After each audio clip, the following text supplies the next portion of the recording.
দরবারে একজন অন্ধ কালেমা পড়ল।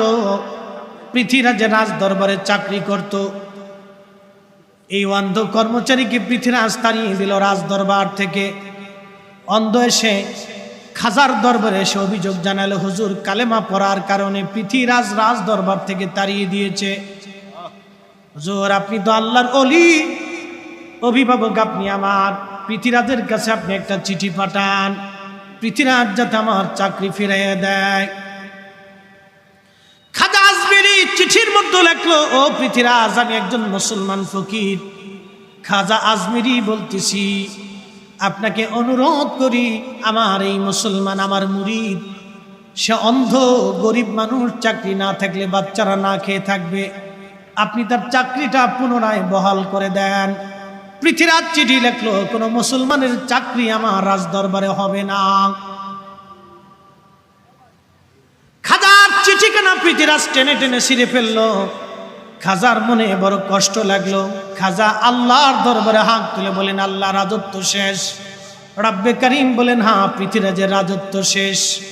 ওই দিন রাত্রিবেলা মোহাম্মদ ঘুরি সীমান্তে ঘুমাইতেছিল, স্বপ্নের মধ্যে খাজা দেখায়, ও পৃথ্বীরাজ স্বপ্নের মধ্যে খাজা দেখায়, ও মোহাম্মদ ঘুরি তাড়াতাড়ি ভারতবর্ষ তুমি আক্রমণ করো, আমি খাজা আজমিরি তোমাকে হুকুম প্রদান করলাম। পৃথ্বীরাজ ঘুম থেকে মোহাম্মদ ঘুরি ঘুম থেকে উঠার পরে বলল, না খা আর দেরি না, আমাকে একজন মহান আল্লাহর ওলি স্বপ্ন দেখাইছেন, ভারতবর্ষ আক্রমণ করার জন্য জীবন যাই চলে যাবে, কিন্তু আজ আর দেরি করা যাবে না। মাত্র 1,20,000 সৈন্য নিয়ে মোহাম্মদ ঘুরি আক্রমণ করলো।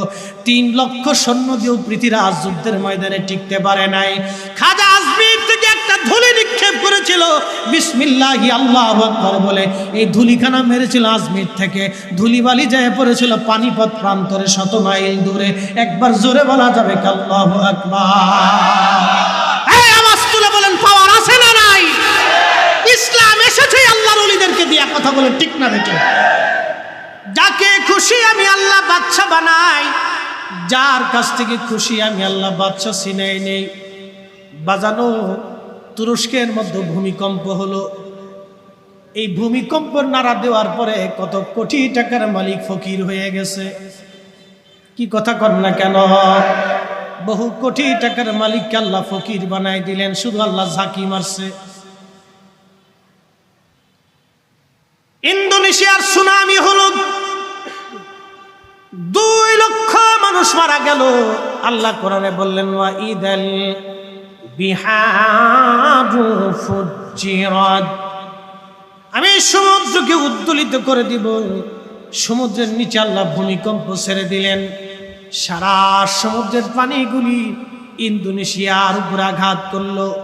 সমস্ত পানিগুলি যখন আঘাত করলো, 2 লক্ষ মানুষ সমুদ্রের পানিতে ভাসিয়ে নিয়ে চলে গেল। কোটি কোটি টাকার মালিক ঘুম থেকে উঠেই দেখলো তারা গরিব হয়ে গেছে, আর কিচ্ছু নাই। মালিককে একসাথে বলতে হবে, কে? সন্দেহ? অতএব দুনিয়ার কিছু নিয়ে গৌরব করা এটা বৃথা। দুনিয়ার কোনো কিছু নিয়ে গৌরব করা বৃথা। আল্লাহর রাসূলকে আল্লাহ একদিন বলে, হাবিব আপনার উম্মতকে বলেন আমার চাদর যাতে না ধরে। আল্লাহ রাসূল পেরেশান হয়ে গেল। আল্লাহ বলো কি? আমার উম্মত তোমার চাদর ধরে? আল্লাহ তোমার চাদর কি? বলে অহংকার, আমি আল্লাহর চাদর। আপনার উম্মতকে না করে আমি আল্লাহর চাদর যাতে না ধরে, এই চাদর যে হাত দেবে আমি আল্লাহ তাকে অবশ্যই দুনিয়ার থেকে পতন দিয়ে দিব। কিন্তু বড় আফসোস, দিন দিন খালি অহংকারই বাড়ে, ভাবে আমার অনেক কিছু হয়ে গেছে। ছাতা কিচ্ছু না, ছাতা কিচ্ছু না। কি অহংকার আছে মানুষের বলেন তো? আজকে যদি একজন মানুষের মৃত্যু হয়, মরণ হয়ে গেল একজন মানুষ, বাংলাদেশের সবচেয়ে বড় ধনী যে ব্যক্তি মারা গেল, মনোযোগ দিবেন, মারা গেল, কোটি কোটি টাকার মালিক মারা গেল, কোন কোন ধনী 70-80 হাজার কোটি টাকা রেখে কবরে চলে গেল। রানী এলিজাবেথ পৃথিবীর সবচেয়ে ধনী ব্যক্তির মধ্যে অন্যতম একজন এবং ক্ষমতাশালী একজন মহিলা ছিলেন। একটা হীরক খণ্ড তার কপালের মধ্যে শোভা পাইত। ৩,৫০০ কোটি মার্কিন ডলার একটা হীরার দাম, কোহিনূর হীরা। পৃথিবীর মধ্যে এর চাইতে দামি হীরা আর কারো নাই। ৩,৫০০ কোটি মার্কিন ডলার বাংলাদেশের টাকা দিয়ে যদি ভাঙ্গাইয়া এই নরসিংদী আপনাদের মাথায় ১,০০০ টাকার বান্ডিল বস্তা করে দেওয়া হয়, তাহলে আপনারা নিয়ে সারতে পারবেন না এত টাকা একটা হীরক খণ্ডের দাম। ৭০ বছর ধরে রানী এলিজাবেথের কপালের মধ্যে সেটা শোভা পাইল, কিন্তু ৭০ বছর পরে যখন সে মারা গেল, ২৪ ঘন্টা পরে তার শরীরের পায়খানা রাস্তা দিয়ে একটা পোকা বের হয়েছে। এটা বাজান আমার কথা না, বিজ্ঞানের কথা। মানুষ মারা যাওয়ার পরে ২৪ ঘন্টা পর থেকে শরীরের ভিতর থেকে পায়খানার রাস্তা দিয়ে একটা পোকা বের হয়ে যায়। এই পোকাটা সারা শরীরের মধ্যে ছড়ায় যায়, দুর্গন্ধ বের হতে থাকে। তখন এই দুর্গন্ধ মানে নিবারণ করার জন্যে দুনিয়াবি মেডিসিন প্রয়োগ করা হয় এবং মেডিসিন দিয়া এই গন্ধ এবং পোকা নিবারণ করার চেষ্টা করা হয়। কিন্তু যদি মেডিসিন না দেওয়া হয়, ২৪ ঘন্টা পর থেকে শরীর থেকে গন্ধ বের হতে থাকে। এই গন্ধের কারণে তার ছেলে, তার মেয়ে, আত্মীয় স্বজন যাই কিছু বলেন না কেন, তার পাশে আর কেউ থাকতে পারে না। তার মানে একজন মানুষ মরে যাওয়ার পরে তার আর কিছুই থাকলো না। ২৪ ঘন্টা পরে গন্ধ বের হয়ে আসলো। কবর দেওয়ার পরে বাজানো ১৭ দিনের মাথায়, ৩ দিনের মাথায় তার পেট ফেটে যাবে, মিসমার হয়ে যাবে। ১৭ দিনের মাথায় সমস্ত শরীরের পচন ধরে যাবে। ২ মাসের মধ্যে তার শরীরে কোনো গোশত থাকে না, হাড্ডি ছাড়া। ১ বছরের মধ্যে হাড্ডিগুলিও বাবা পচে যায়, শেষ। এ জীবনের দাম আছে কি? দম ফেরাইলে ফুটুস, কিচ্ছু নেই। আল্লাহর কসম করে বলি, কেউ আপন নাই।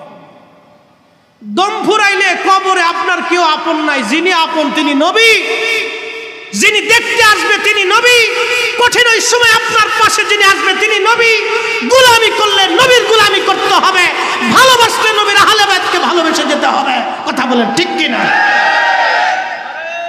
তাকবীর, আল্লাহু আকবার, নারে রিসালাত, ইয়া রাসূলুল্লাহ, শুহাদায়ে কারবালা, জিন্দাবাদ জিন্দাবাদ, মুফতি জহুরুল ইসলাম ফরিদি সাহেব, জিন্দাবাদ জিন্দাবাদ। ভাই সাহেব, বুঝতে কি কোনো অসুবিধা হচ্ছে? কিছু সময় কি ইনশাআল্লাহ বসা যাবে? আমি বেশি রাত করব না, খুব ইম্পর্টেন্ট কথাগুলি বলতেছি, জানাটা আমাদের জন্য জরুরি। আমরা সবাই ভুলে যাই। আল্লাহ কোরআনের এক আয়াতে ওয়াজ করছে, কুল ইন্নাল মাউতাল্লাযী তাফিরুনা মিনহু ফাইন্নাহু মুলাকীকুম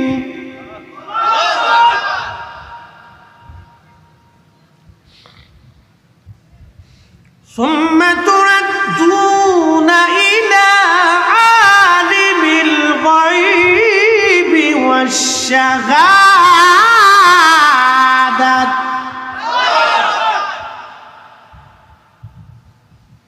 Attention. قل إن الموت الذي تفرون। ও হাবিব, আপনি বলে দেন, আপনি জানান আপনার উম্মতকে, আমার বান্দাদেরকে, বান্দা যেখানেই লুকাক না কেন, যত দূরেই যাক না কেন, পৃথিবীর সবচেয়ে গভীর সমুদ্রের নাম গভীর সমুদ্র, প্রশান্ত মহাসাগর, ৩৬,০০০ ফিট গভীরতা। পৃথিবীর সবচেয়ে বড় পাহাড়ের নাম মাউন্ট এভারেস্ট, এর উচ্চতা ২৯,০০০ ফিট। এই ২৯,০০০ ফিটের বিরাট বড় পাহাড়টাকে যদি আপনি সমুদ্রের মধ্যে ছেড়ে দেন, তো নামতে নামতে নামতে নামতে সমুদ্রের তলদেশে যখন যে মিশে যাবে, পাহাড়ের উপরিভাগ থেকে আরো ৭,০০০ ফিট পানি বাকি থাকবে। এই গভীর সমুদ্রের মধ্যে যদি আপনি লুকানোর চেষ্টা করেন, আল্লাহ বলেন, হাবিব উম্মতকে বলে দেন,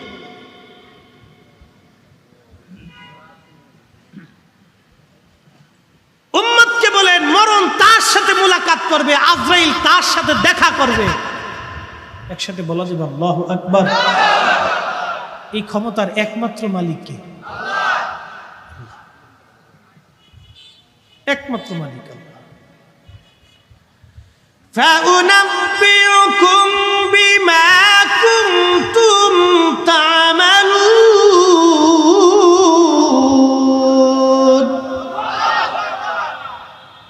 কোরআন শরীফ ভালো লাগে? কালাম কার? পৃথিবী এক পাশে রাখবেন, সৃষ্টি এক পাশে আর আল্লাহর কালাম আর এক পাশে। কোরআনের চাইতে শক্ত দলিল পৃথিবীতে আর কিছু হতে পারে? আজকে আমার দেশে নাস্তিকতায় বিশ্বাসী, ওরা বলে সব প্রকৃতির মাধ্যমে হয়। তোদেরকে জিজ্ঞেস করবেন, বাপ তোর বাচ্চাটাও কি প্রকৃতির মাধ্যমে হয়েছে? নাস্তিকরা জিজ্ঞেস করবেন, ওই যে কয়দিন আগে এক নাস্তিক বলছে আল্লাহ রসুল মরুভূমির ডাকাত ছিল। যারা আল্লাহ রসুলকে মরুভূমির ডাকাত বলে, বুঝবেন ওদের জন্মে ভেজাল আছে। কথা বলেন ঠিক কিনা? ওর জন্ম হয় জোরে জঙ্গলে, আথারে পাথারে, আর না হয় হোটেলে মোটেলে, অবৈধভাবে হয়েছে। খোঁজ নিয়ে দেখেন ওর বাড়ি, খোঁজ নিয়ে দেখেন ওর মাকে জিজ্ঞেস করেন, ওর জন্ম 2 নম্বর ভাবে হয়েছে, আর এক বেটার মাধ্যমে হয়েছে। আল্লাহর কসম করে বলেন এর কোরআন মিথ্যা হবে। উতুল্লিন বাদ যালিকা জানিব। হে নবী, আপনার চরিত্র নিয়ে যারা বাজে কথা বলে, আপনি জেনে রাখেন এদের প্রত্যেকটার জন্মের ভিতরে ভেজাল আছে। সন্দেহ সন্দেহ সন্দেহ করলেও আপনার ঈমান নষ্ট হয়ে যাবে। যে নাস্তিক বলে মানুষ এমনি এমনি হয়, তোকে জিজ্ঞেস করবেন তোর বাপ ছাড়া তুই কেমনে জন্ম নিছিস, তাই কর। কি কথা কন্যা না বুঝেন? ও বাপ ছাড়া তো নিজেও জন্ম হয়নি, তুই এমনি এমনি মানুষ কেমনে হয়? আল্লাহু আকবার। তাহলে একমাত্র মালিক, একমাত্র স্রষ্টা, সন্দেহ। আল্লাহ ডাক দিলেন, আমার হাবিব আপনি আমার বান্দাদেরকে জানান, সৃষ্টির যেখানে আমার বান্দা পালাক না কেন, লুকাক না কেন, মরণ তার সাথে মোলাকাত করবে। সুম্মা তুরাদ্দুনা ইলা আলিমিল গায়বি ওয়াশ শাহাদাত। আমার বান্দা, আমি মালিকের দরবারে তাকে আসতে হবে এমন এক জায়গায়, আমি মালিক তার প্রকাশ্য অপ্রকাশ্য, ওপেন আর গোপন আমি সব জানি। এরপর আমার আল্লাহ বললেন, ফাউনাব্বিউকুম বিমা কুনতুম তা'মালুন। হুজুর আপনি বলে দেন, সে জীবনে যত আমল করেছে, যা করেছে, আমি রব্বে করিম তার আমলনামা তার সামনে পেশ করে দেখাই দিব। 1450 বছর আগে কারবালা হলো, 1450 বছর পরে ইসমাইলের দরকারটা কি মাহফিল দেওয়ার? ইসমাইল কি এ দেশে একাই শুধু নবীর উম্মত না, আরো আছে? তাহলে একা ইসমাইল কেন দৌড়াবে? ইসমাইলের দায় ঠেকলো কি? ইসমাইল একটা জায়গা দায় ঠেকা, ইসমাইল আহলে বাইতে রাসূলকে ভালোবাসে। কথা বলেন ঠিক কিনা? শুধু ইসমাইল একা বাসে না, আপনারাও বাসেন বিদায় আজকে চলে আসছেন। আর যাদের অন্তরে গুজামিল আছে, এরা ঠেলাঠেলি করছে। সন্দেহ নাই। নবী কি আমরার বক্তা সাহেবের না সবার? কি কথা কন না কেন? নবী কি আমাদের না সবার? তা হাসান হুসেন কি আমাদের না সবার? তো আমরা এলাম, অন্য কেউ খুঁজে করবে, কারণটা কি? কি কথা কন না কেন? তার মানে বোঝা গেল অন্তরে দোষ আছে। প্রিয় মুসলমান, আল্লাহ রাসূল বলেন, উম্মত তোমরা শুনিয়া নাও, আল হাসান ওয়াল হুসাইন ইবনা, আমার হাসান আর হুসাইন দুইজন আমার আওলাদ, আমার বংশধর। মান আহাব্বাহুমা ফাকাদ আহাব্বানি, আমার হাসান হুসাইনকে যারা ভালোবাসবে, তারা আমি নবীকে ভালোবাসবে। ওমান আহাব্বানি আহাব্বাহুল্লাহ, আমি নবীকে যারা ভালোবাসবে, তারা আল্লাহকে ভালোবাসবে। ওমান আহাব্বাহুল্লাহু আদখালাহুল জান্নাহ, আমার আল্লাহকে যারা ভালোবাসবে, তারা আল্লাহর জান্নাতি হয়ে যাবে। জোরে বলেন সুবহানাল্লাহ।